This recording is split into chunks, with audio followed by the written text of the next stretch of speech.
Imagine a titan of the modern world, literally vanishing beneath the waves, home to over 32 million souls. The pulsing heart of the fourth largest nation on Earth, Jakarta is drowning, not in metaphor, but in chilling, undeniable reality. Streets swallowed by the Java Sea, neighborhoods sinking faster than almost any place on the planet.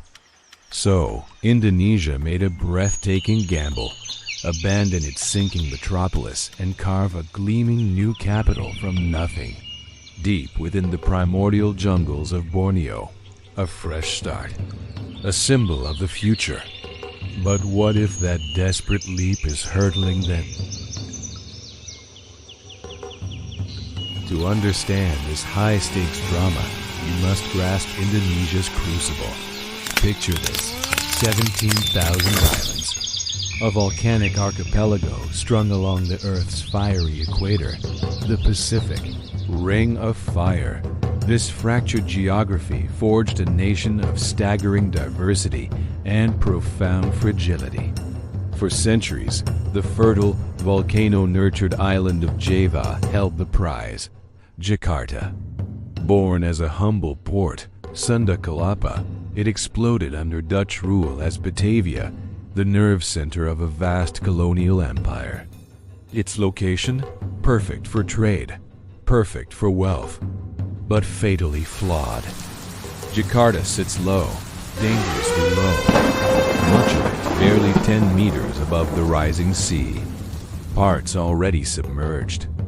Think that's scary? Now unleash the human tidal wave. From just 1 million people in 1945 to a crushing 34 million today. Where does a city that big, growing that fast, get water? Millions turned outlaw, drilling deep, draining the very earth beneath them. Result?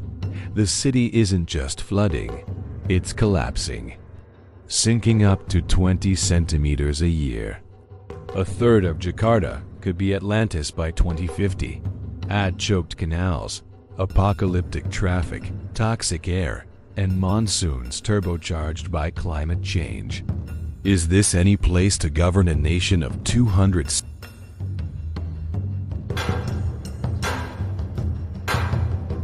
Enter the radical solution, Nusantara. A name evoking an ancient archipelago ideal. A city conjured from untouched rainforest in East Kalimantan, Borneo. Promised as a utopia. Sustainable, earthquake-safe, centrally located, free from Java's crushing weight. President Jokowi's legacy project. A $30 billion tabula rasa. But the dream, almost instantly, began to... First, the jungle fought back. Building paradise meant razing it. Massive deforestation ripped through critical orangutan habitat. Indigenous communities, stewards of these lands for millennia, found their voices drowned out by bulldozers. This wasn't development with the land, but conquest of it. Then came the sticker shock.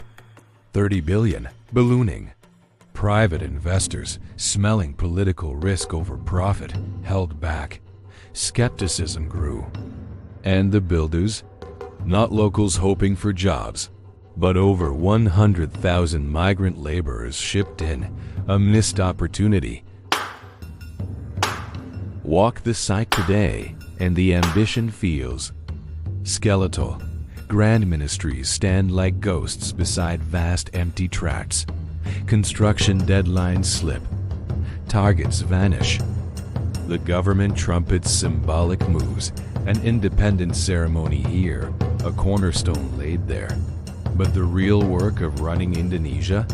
The ministries, the bureaucrats, the beating heart of power. It stubbornly remains in sinking Jakarta. Nusantara feels less like a bustling capital, more like a very expensive, slightly eerie government theme park. Population? Maybe 500,000, a whisper against Jakarta. Indonesia isn't the first to play this risky game. Brazil built Brasilia, Nigeria forged Abuja. Kazakhstan conjured Nur Sultan from the steppe. Myanmar's Naypyidaw sprawls, empty. These cities whisper cautionary tales. Symbols are powerful, but can you force a heart to beat in a new body? Can you transplant the messy, vital energy of a nation by decree? Brasilia and Abuja eventually took root, yet still grapple with their artificiality. Astana dazzles but feels sterile. Naypyidaw? A fortress, not a capital. So here lies Indonesia's impossible geographic bind. Its colossal, indispensable economic engine, Jakarta, is physically disintegrating.